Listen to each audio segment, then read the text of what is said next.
Hey guys, my name is Simpzy. How are you all doing?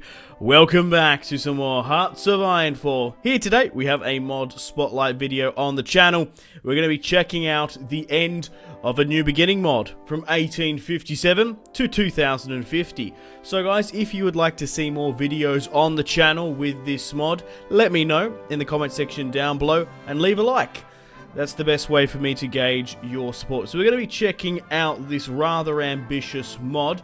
I will put in the description below the Steam link for you guys to download and play along with me and sort of get your own thoughts and opinions. But we're going to be going through in today's video some of the features, having a look at the mod, and we're going to be talking about the future for this mod and what the mod team have plans for the future, what plans they have.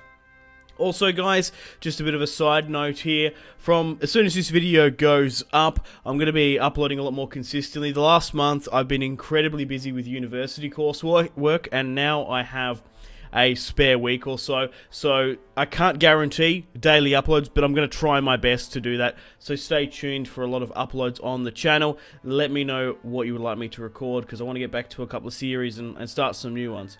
So we're starting in 1857 in the Victorian era, you will, and I can't wait to show you the campaign map because it's quite interesting. So we've got the United Kingdom, the States, the French, Prussia, Russia, Austria, the Chinese, Sardinia, and the Kingdom of Portugal. So, for the purpose of this video, we're going to be starting as the United States of America. We've got the American Civil War on the horizon as well, dismissive of slavery, the Utah War, the corruption here, and the Soaring Eagle. So, let's select and play as the United States, and we'll go around and have a look at what other countries we can potentially play as.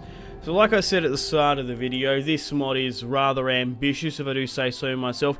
They do plan to make a game and this campaign go from 1857 all the way up to the modern day 2050. This mod is currently in alpha at the moment. What's this, I understand. Yep, I don't want the custom music just in case of copyright. Right, yes, so they plan to go all the way to 2050. However, in this alpha version at the moment, it only goes to 1880, I do believe. So as you can see here, we have the United States of America. We're currently a democratic government with republicanism on the rise, and there's also a radical republicanism. Up in the north, we have, I think that's Cheyenne, is that how you say it? We have some of the indigenous populace, the indigenous tribes here of the Americas and whatnot. We have the Hudson Bay Company up in the north, along with the Northwestern Territory. So this is what the Americas is sort of looking like. New Brunswick and Halifax as well. Mexico and South America as well, with Brazil, the Republic of New Granada, and Argentina here. Now, Africa is a massive mess at the moment. Basically, from 1850 to the 1900s, we're currently sort of in the Victorian era. So I'll go through some of the wars that we're expecting, but Africa here is divided. Obviously, we've got the Boer War on the horizon with the United Kingdom and the Boers of Dutch descent from the Orange State. We've got South Africa here as well, of Transvaal. Moving up to the north, Ottoman Empire is quite prominent. The French and Austrians, Germany hasn't confederated, because I tend to forget that a German confederation, in the grand scheme of things, a German state, is actually quite new in like sort of the time of history. Kingdom of Sweden up here as well. This is what the Middle East is sort of looking like. India is currently divided with the East India Trading Company. We've got Hyderabad here as well, the Qin Empire as well. We've got the Chinese Opium Wars going on in this time period as well, along with India gets federated here at some point as well. Moving down to Australia. Currently, Australia hasn't been federated yet. It's currently 1857, so it's currently still divided into states. We have New South Wales here, which is here modern day, stretching through Queensland and the Northern Territory. We have South Australia here as well, Victoria and Tasmania, my home state. Lived here all my life. My ancestors all from here. I think it'd be really cool to play as William Champ, I believe it is, yep. play as them. The population of Tasmania now is about 500,000. So we wouldn't have that much manpower at all. Not even as much as the States there. But you might be wondering as well, Australian history, you might be like, why did my ancestors come to this island when you can colonise all this? Well, the funny thing is, when they were finding Australia out, they thought this entire east coast here was connected, so they discovered Sydney, and then they discovered Hobart and the penal colony, and they sent people down here. They thought this was all connected originally, and then they sort of like fucked off to Melbourne and Adelaide a bit. So yeah, we could play as Tasmania, take over. Shout out to all Tasmanians watching this video. I'm Tasmania's #1 YouTuber. Biggest YouTuber. I don't know that for a fact. It's not much of an accomplishment. It'd be hilarious if I am. But yeah, let me know, guys. Do you know any other Tasmanian YouTubers that have over like 100,000 subscribers? I don't know. Anyway, New Zealand here as well. So this is what the sort of the standing of the war is at the world is at the moment. So let's go back to the focal point of the United States. We'll go through some of the decisions here. So here's the state of the country. We have our policies. Slavery is going to be a massive thing in this time period. We can develop the homeland as well. Research-wise, let's have a look at the infantry stuff. So as you can see, 1840, they do plan to go all the way up here, but it only goes to 1880. So we've got the sort of the Springfield rifles here. We have the Victorian uniform going up to the 1850s, all the way up to the 1890s here. So we can get horse limber here as well. But like I said, it's going to be rather ambitious. I don't know how they would balance a mod this big. You might be better off just focusing and honing time periods. But I will go through later on in the video what else they plan. So they've actually broken down some really interesting stuff here.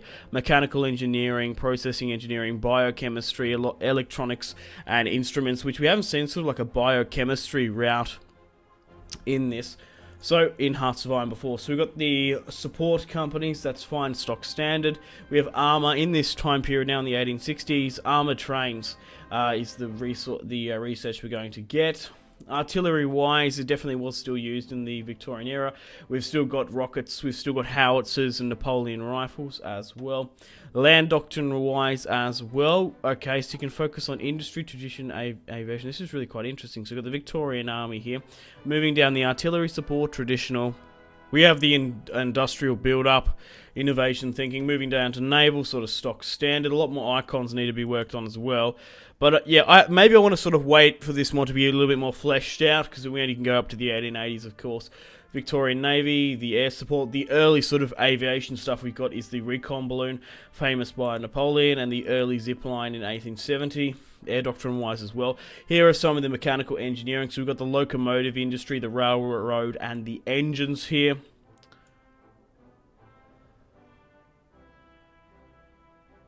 Moving on to industrial production and machine tools, we can get the steam engine and factory, which is really, really cool. I would love a, if they can fully do this, because like I said, it's rather ambitious. So I'd really enjoy something like this, going all the way from 1815 to 90. So we've got the process of engineering here, right. So we've got the chemical process of the organic chemistry that we have to search, right. Blast furnaces as well. They've even got furnace tech as well. What's this here? Rare earth metals, gases. That's fascinating to see that they're actually going down this sort of biochemistry route. Chemical synthesis, food preservation, agriculture. Can we get refrigerators, can we? Yeah, the absorbent refrigerator. Germ theory as well. So this is what they sort of plan to do. The icons look really good here. They've gone really well. We've got the battery as well and the telegram and what that leads on to. The light bulb and photography. Moving down now to aviation. We've also got more balloons and stuff here. That looks like the Da Vinci glider. Early stuff of it. So we've got social, economic and humanities. So what exactly is this?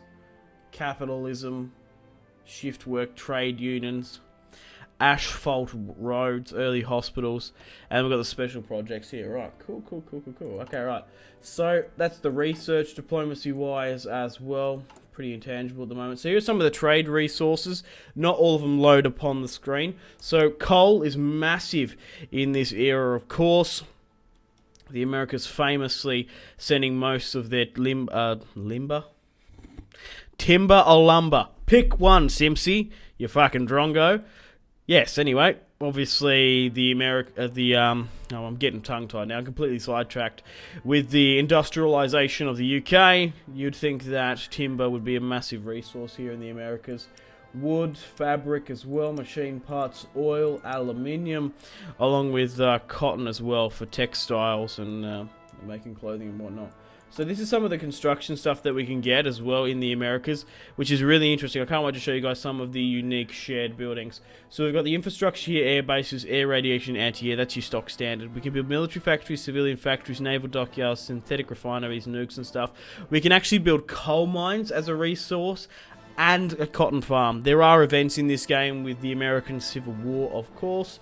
We might even skip a little bit ahead in this video and have a look at some of those events. Steel mills, logging camps, machinery parts and farms as well, land forts, naval bases. So these guys have really outdone themselves here. They thought incredibly far ahead, but like logistically implementing this, it's going to be a tough one with all this running coding as well. I don't know how they did have a problem with that. If you run on a different resolution, that sometimes the UI can bug out, and it already seems to be a little bit. So we've got the flint matchlock rifles, horse and horse and tack, right? Victorian era stuff.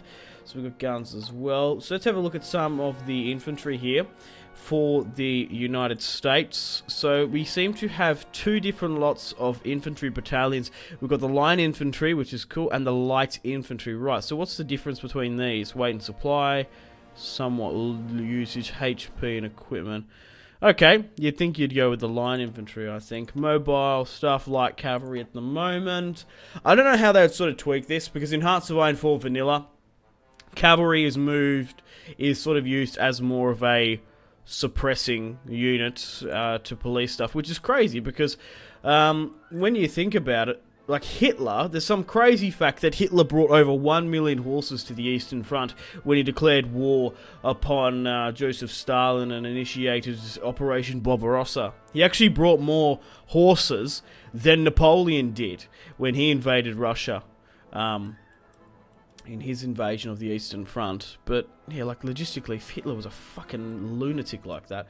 Yeah, anyway, so, horses. Hitler used a lot of them, and fucked up big time.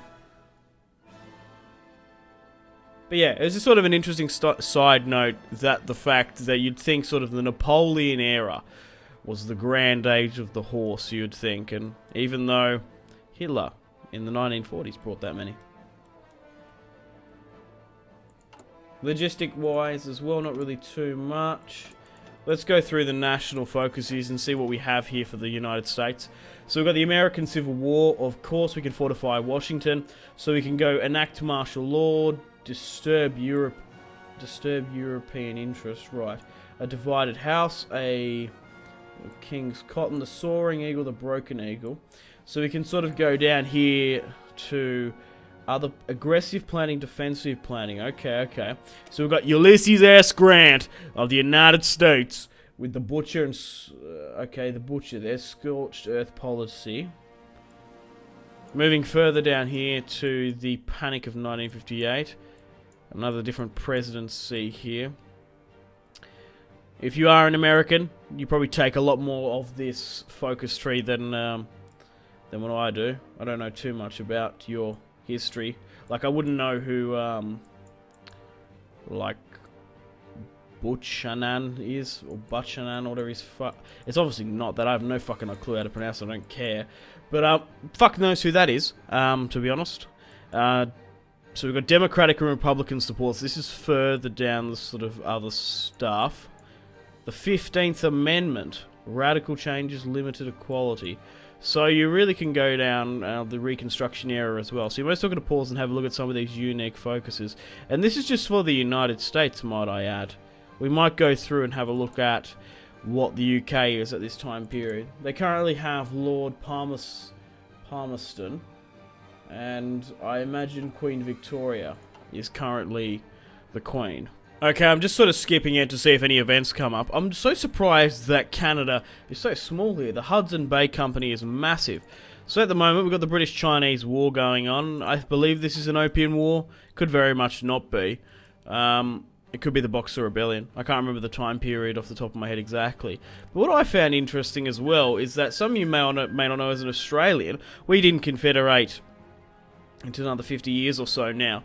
But the states of Australia were actively fighting in foreign wars before our Confederation. Like the New South Wales Regiment, their company was sort of famous for going abroad and having just sort of peacekeeping public order issues.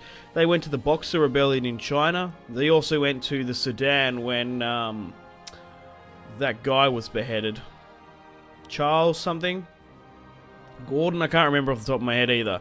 But yeah, and then obviously our first sort of full-fledged war was the Boer War in the south, helping out the United Kingdom. South Australia, Victoria, New South Wales, and Tasmania all sent regiments as states rather than a federated, united Australia, which is quite cool. And a lot of my ancestors actually went and fought there, along with in World War II. Anyway, let's go through the slavery debate, shall we? Oh, here we go now. The South African Republic has declared war upon the Orange State. Interesting. So here is some of the unique storylines for this mod, some of the events. So we got the slavery debate. The issue of slavery has lingered as long as the United States has been. Our founding fathers could not solve the issue, nor the generation after that. All they have done is pass the torch of the slave issue to us, and the tensions of slavery are starting to boil. So what? Dismiss slavery? Push for the status quo, dismiss the slavery issue, pick a side, try for a compromise. What do I want to do? Regardless of what I do, we're going to lose stability and percent, so I guess pick a side. If we do that, will it give us the option to pick a side? Alright, here we go. We've got the Pennsylvania Oil Rush. Great. The Compromise of 1850 and the Fugitive Slave Act. Go along with the compromise, attempt to just let Congress handle it, increase the effort to find runaways. I don't really know what to do, so I guess we go along with the compromise. Damage control following... Right. Unfortunately, guys, it is time to end the video here. Thank you very much for watching. Like and subscribe if you haven't already. Let me know in the comment section down below your feedback for the series. And if you'd like to see more, that's the best way to ensure more content. Leave a dislike if you're not enjoying the series. Check out my social media links if you want to stay connected with me. Facebook, Twitter, and Instagram, all in the description below. Highly recommend Twitter. Every single time I post a video, a tweet goes out. It's much more reliable than the YouTube sub box. These days, to get all the notifications for the channel, you have to click the bell, of course, to join the notifications squad. I do enjoy reading those comments. If you guys would like to get yourself some cheap and reliable games, check out my G2A affiliation link in the description below. Maybe you can pick up a strategy game you haven't picked up just yet. Maybe Hearts of Iron, maybe Crusader Kings 2, maybe a Total War. Check out my G2A affiliation link in the description below for cheap and reliable games. I do recommend going and checking out the prices even. There's some really good prices on there. Patreon and merchandise link in the description below, along with the Steam group. Come and join the community on Steam. And on that note, unfortunately, I have to end the video here. Thank you very much for watching once again. Make sure to take care of yourselves. Go out and have a fantastic rest of your day. My name has been Simpzy. Goodbye. Really close cinematic shots here, pushing through the bridge. Oh, look at... That was probably the shot of the video there.